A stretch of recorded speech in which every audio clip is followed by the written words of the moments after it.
بسم اللہ الرحمن الرحیم۔ اور آپ مومن عورتوں سے فرما دیں کہ وہ بھی اپنی نگاہیں نیچی رکھا کریں اور اپنی شرمگاہوں کی حفاظت کیا کریں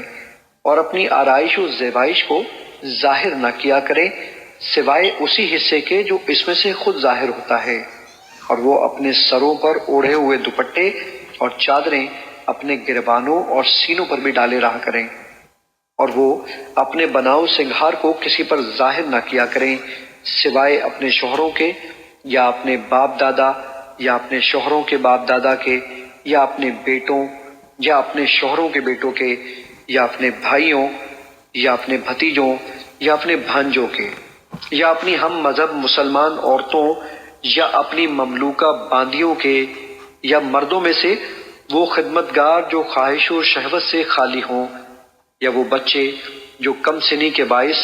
ابھی عورتوں کی پردے والی چیزوں سے آگاہ نہیں ہوئے، یہ بھی مستثنیٰ ہیں۔ اور نہ چلتے ہوئے اپنے پاؤں زمین پر اس طرح مارا کریں کہ پیروں کی جھنکار سے ان کا وہ سنگھار معلوم ہو جائے جسے وہ حکم شریعت سے پوشیدہ کیے ہوئے ہیں۔ اور تم سب کے سب اللہ کے حضور توبہ کرو اے مومنو، تاکہ تم ان احکام پر عمل پیرا ہو کر فلاح پا جاؤ۔